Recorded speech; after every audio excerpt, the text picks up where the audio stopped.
I set the coffee down when my daughter called.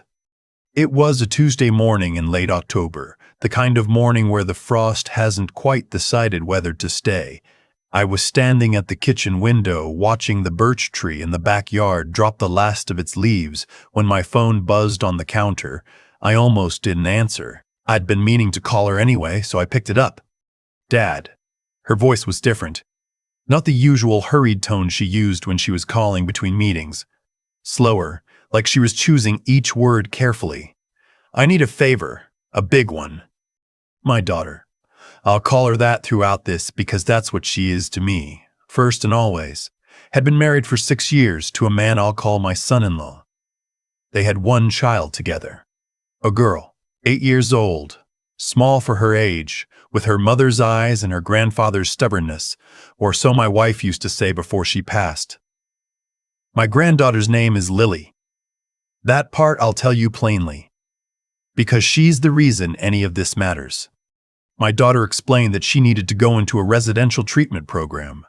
Depression, she said.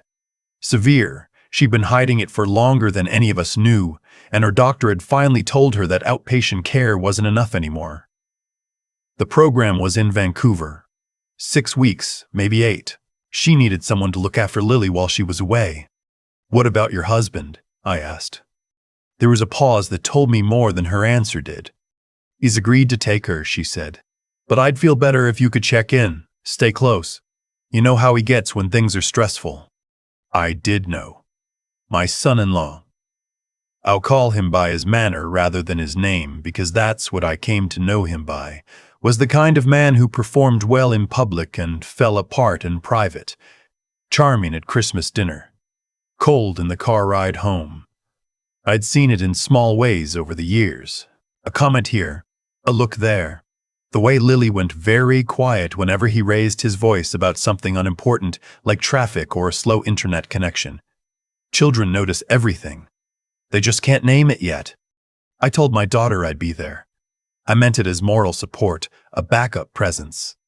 I had no idea, standing there in my kitchen with my coffee going cold, that I was about to become the most important adult in my granddaughter's life.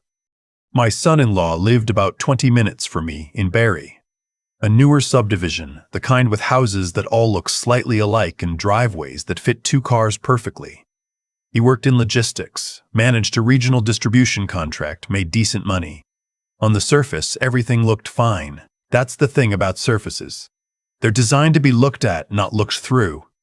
I started dropping by every few days. That was the arrangement. Casual visits. Grandfather spending time with his granddaughter.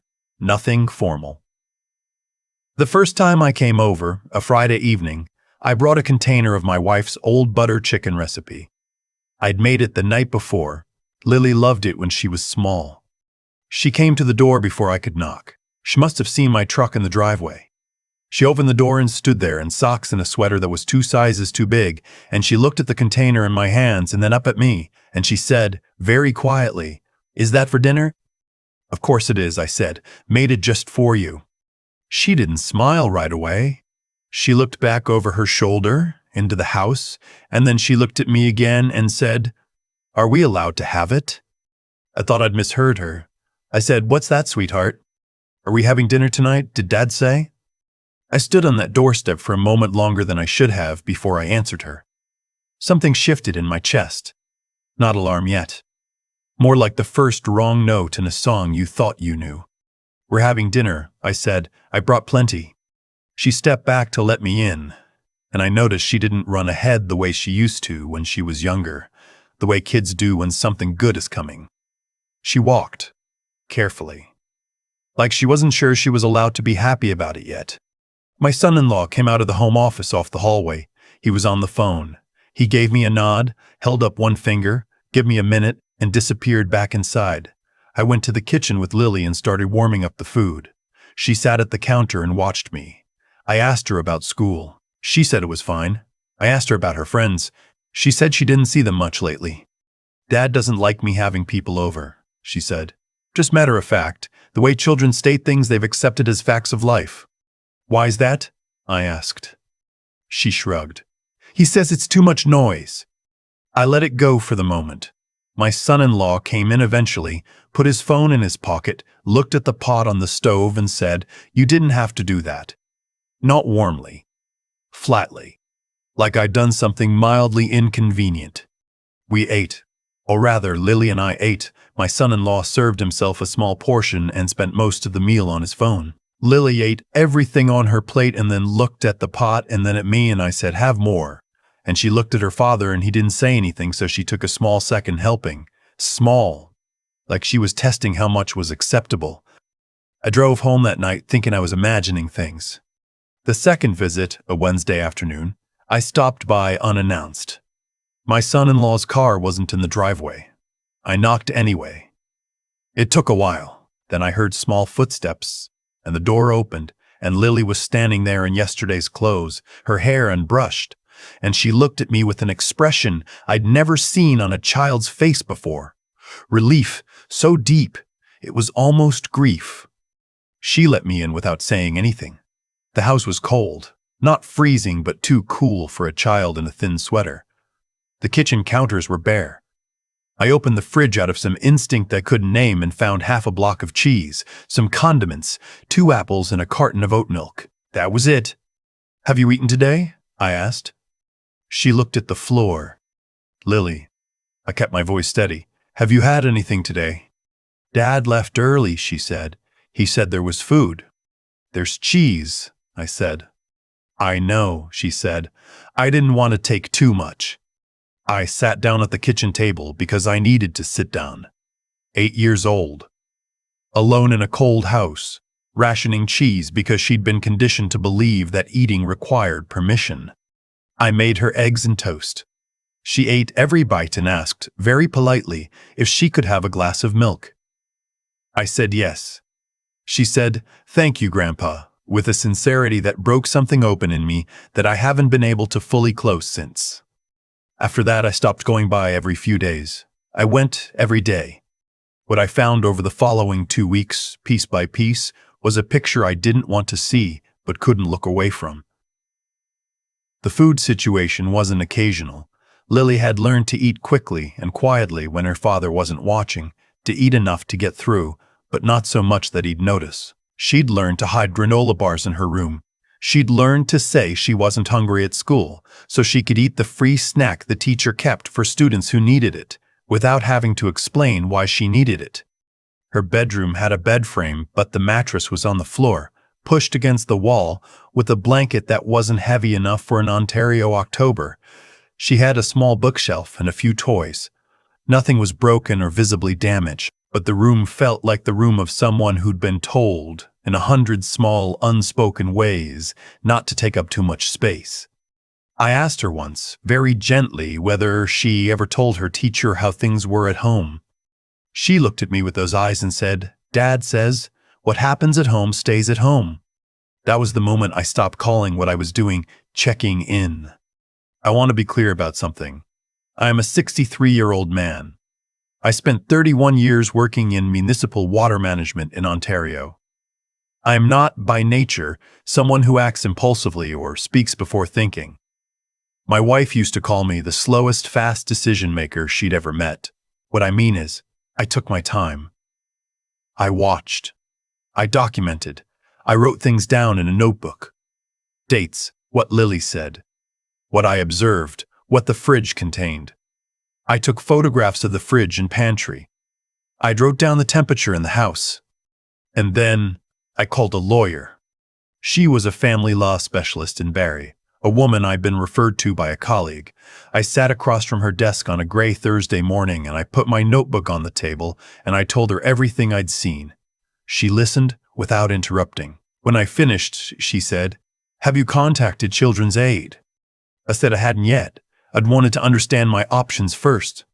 She said, "Call them today. What you're describing is neglect. Chronic food deprivation and emotional control are reportable. You don't need proof of physical harm." I called that afternoon from the parking lot of a Tim Hortons on Dunlop Street. I sat in my truck with the heat running and I made the call. The intake worker asked me a series of questions. She was calm and methodical, and she thanked me for calling. She said a caseworker would follow up within 48 hours. I won't pretend the next few weeks were simple. They weren't. The caseworker came to the house. My son-in-law was charming. He had a full fridge by then. I suspect he'd been warned somehow, or was simply more careful. And Lily, when spoken to by the caseworker alone, was guarded in the way that children are when they've been taught that honesty has consequences. The initial visit produced no immediate action. I was not deterred. I contacted Lily's school directly. I asked to speak to her teacher and then her principal. I learned that the school had noted concerns, missed lunches, a teacher who'd quietly been supplementing Lily's food for months, but that they'd sent a report to Children's Aid 6 weeks prior and received no follow-up. This is, I have since learned, not uncommon. The system is stretched thin, and reports from schools don't always receive the weight they deserve. I filed a second report. I submitted my notebook, my photographs, my written timeline, and a letter from Lily's teacher. In the meantime, I was spending as much time with Lily as her father would allow, which wasn't much. He'd started to sense that something had shifted. He became less willing to let me in. He called me once, on a Sunday evening, and told me I was interfering in things that weren't my business. I told him that my granddaughter was my business. He said, "She's my daughter." I said, "Then act like it." He hung up. I called my daughter in Vancouver that same evening. She was 3 weeks into her program. She sounded fragile still, but clearer than she had in years. I told her what I'd found. There was a long silence on the phone, the kind that holds more than words can. Then she cried. I let her. I didn't try to fix it or rush past it. I just said, "I'm handling it. Focus on getting well. Lily is safe with me." That last part wasn't entirely true yet, but I intended to make it true. The second Children's Aid visit was different. A different caseworker, more experienced. She came unannounced on a school day, spoke to Lily at school rather than at the house. Whatever Lily told her, and I was never given the full details, nor should I have been, was enough to initiate a formal investigation. My son-in-law was not pleased. He called me twice that week. The second call, he threatened to get a lawyer and ensure I never saw Lily again. I told him I hoped he did get a lawyer, because the paperwork I'd filed with the court that morning would benefit from someone to respond to it. I had applied for emergency temporary guardianship. My lawyer had prepared the application carefully, with the documented evidence of chronic neglect, the school's corroborating report, the Children's Aid investigation, and a letter from Lily's family doctor, who had noted at a recent checkup that Lily was underweight for her age and had expressed concern she hadn't yet formally reported. She reported them now. The hearing was in family court in Barrie on a Thursday in late November, 6 weeks after my daughter had left for Vancouver. Lily sat with the children's advocate in a separate waiting area. I sat with my lawyer, and I answered the judge's questions, and I did not look at my son-in-law across the room because I didn't trust what my face would do. The judge granted temporary guardianship to me pending the completion of the Children's Aid investigation. My son-in-law was permitted supervised visits, scheduled through the family court. I walked out of that courthouse into a cold gray afternoon, and I called my daughter and I said, "She's coming home with me tonight." My daughter said, "Thank you, Dad." That was all she needed to say. Lily has been with me for 4 months now. She eats breakfast every morning before school, usually scrambled eggs and toast, sometimes oatmeal with maple syrup, because she discovered last month that she loves it. She has a proper mattress with a thick duvet. She has started having a friend over on Friday afternoons, a girl from her class who lives 2 streets away, and the two of them make an enormous mess of the kitchen making quesadillas, and I don't say a word about it. She still sometimes asks if she's allowed to have seconds at dinner. She's getting better about it. So am I, at not letting the question break my heart every single time. My daughter completed her program in December. She's back in Ontario now, living in a small apartment in Barrie, 40 minutes from me. She sees Lily every week, twice a week, building slowly. She's in outpatient therapy. She looks like herself again, which I had started to forget was possible. As for my son-in-law, the investigation concluded last month. The formal findings confirmed neglect. He was ordered into parenting education and individual counseling as a condition of his supervised access. His lawyer told my lawyer that he intends to contest the guardianship in the spring. I intend to be ready. What I've thought about, in the quiet evenings when Lily is asleep and the house is still, is how long this had been happening. How many mornings that child had woken up and not known if she would eat, how she had learned, at 8 years old, to make herself small and invisible and undemanding because that was the safest thing to be. How she had carried it quietly, the way children do, because children don't know they have the right to put it down. She knows now. Last week, she came into the kitchen while I was making soup and she said, very casually, "Grandpa, can I have a snack?" And I said, "Of course." And she opened the cupboard and took out a sleeve of crackers and went back to her homework. And I stood at the stove for a moment, just listening to the ordinary sound of it.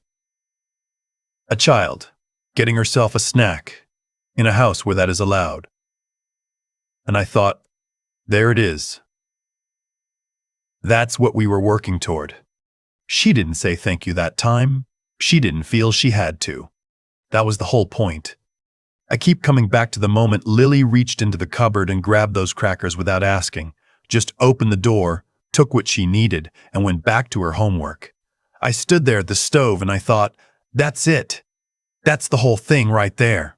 A child moving through a kitchen like she belongs in it. It took months to get to that moment. And honestly, I'm not sure I fully understood what I was doing when I started. I thought I was checking in on my granddaughter. I thought I was being a supportive father-in-law, a backup plan. But what I was actually doing, what the situation required of me, was choosing to see something I could have easily looked past. The fridge. The question about dinner. The way she walked into a room like she was waiting for permission to exist in it. Those things were visible. I just had to be willing to look. I think about that a lot. About the difference between knowing something is wrong and deciding to do something about it. Those are two very different acts. The first one is passive. It happens to you. The second one costs you something. Time. Comfort. The easier version of your relationship with your son-in-law. The version where you keep the peace and tell yourself everything is probably fine. I had to give that up.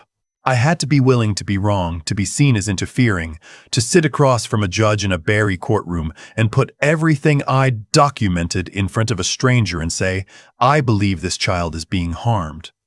What I've come to understand is that doing right by someone, genuinely doing right by them, not just intending to, requires a kind of honesty that's uncomfortable. You have to look clearly at what's in front of you, not what you wish was there. You have to think carefully about what you know and what you don't, what you can prove and what you can only feel, and then you have to act anyway before you're fully certain, because certainty is a luxury that children in difficult situations can't afford to wait for. My daughter is rebuilding. My son-in-law is in counseling. The legal process continues. None of this resolved cleanly or quickly, and I don't expect it to. Real situations rarely do. But Lily eats breakfast every morning. She has a friend over on Fridays. She asked me last week if we could get a dog, and I said maybe, and she said, okay, in the tone of someone who believes that maybe actually means something. That's what staying steady does, over time. It gives a child back the ability to believe in maybe. I didn't do anything heroic. I made phone calls. I kept a notebook. I showed up every day when I said I would. But I think that's precisely the point. That the ordinary, unglamorous work of paying attention and following through is what actually protects people, not grand gestures. Consistency, clarity, the willingness to keep going even when the system is slow and your son-in-law is threatening you, and you're not entirely sure the next step will work. If there's anything I'd want someone to take from this, it's that. Pay attention to the children around you. Ask the second question when the first answer doesn't feel right. And if you see something that worries you, write it down, make the call, talk to a lawyer, do the next thing. You don't have to know the whole path. You just have to take the next step. Lily took a snack from the cupboard without asking. That's enough for me.